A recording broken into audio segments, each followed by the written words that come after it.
All right, Trevor, welcome to the show, man. We're going to get right into this because you are the pro, man. Welcome to the podcast. Yeah, thank you, Brad. Super excited to be here today and to provide some value to your audience. Awesome.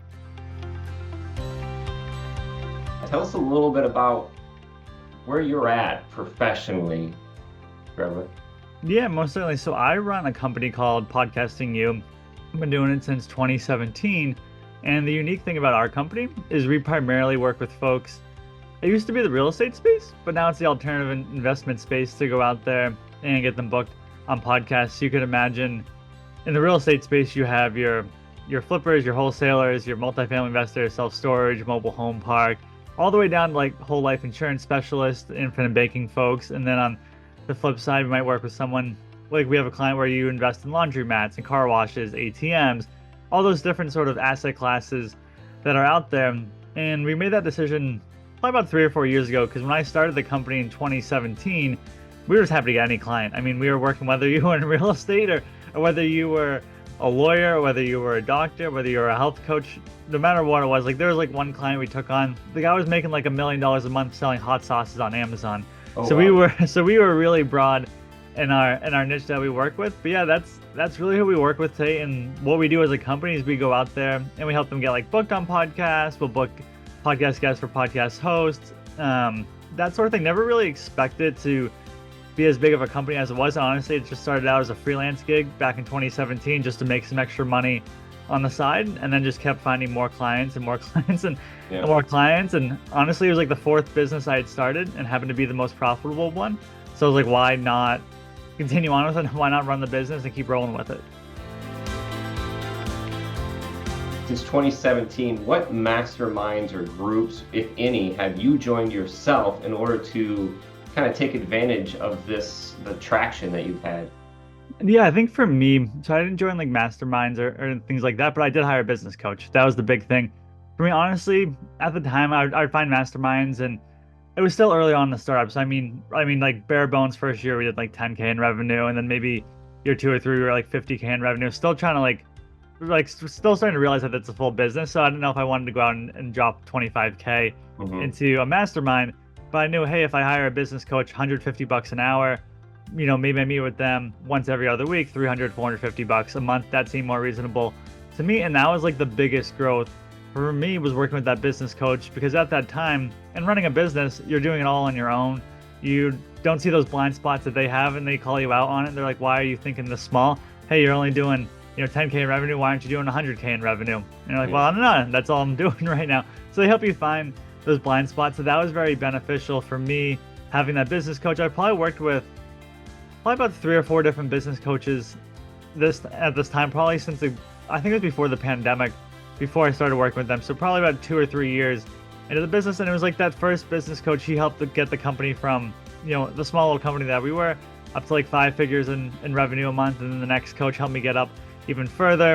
And then I ended up hiring like a mindset coach, worked with her for a couple of months just to tweak the mindset, get that all right. So that was like the biggest thing for me, was just having those coaches, and each coach was like a little bit different. And when I wanted to coach to figure out how can we grow our own marketing as a company, obviously like I can go out on podcasts myself, but like what additional marketing could we do to potentially get clients? And then going out there and hiring that coach and someone that's gone out and built a 7-figure marketing agency, and again, paying them $150 an hour, meet them once every other week just to go over the entire marketing systems of the company. And then they say, hey, here's what you should do. And I'm like, okay, I'm gonna go implement it.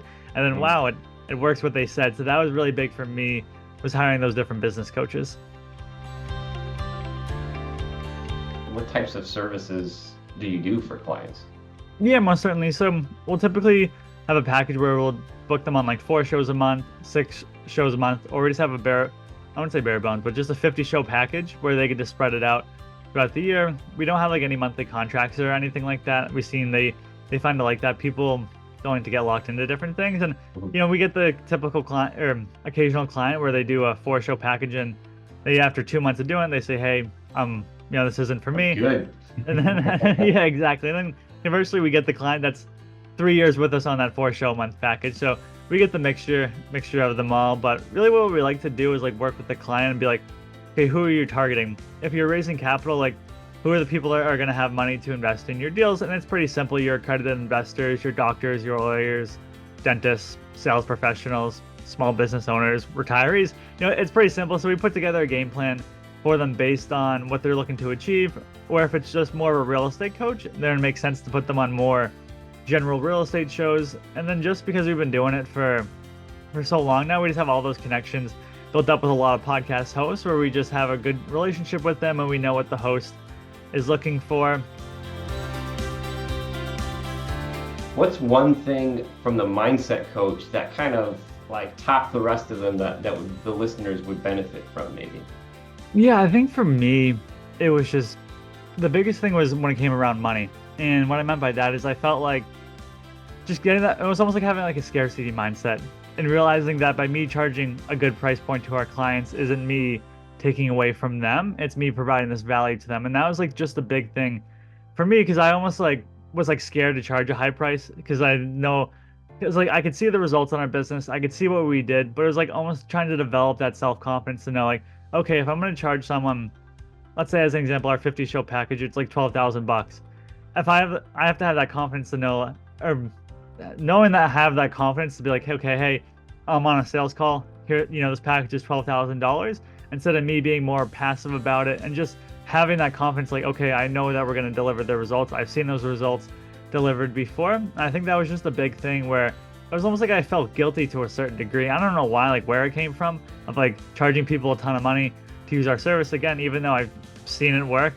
So that was just the big thing for me, was just understanding like, okay, even though we're charging this high price point, we're providing this value to this individual. We're not taking like away from them. We're adding all this value into their life. So that was really the thing that I worked on with her, was just that money mindset, that aspect of it where like, yes, like I can take all these clients in, it's going to be all right. And then it'd almost be like the mindset where like, okay, now I have all these clients paying for this package. Now, like, how can I make sure that I don't fail them? It's like, okay, I'm not going to fail them. It's almost like that worry and doubt that would come about. And that's really what we worked on.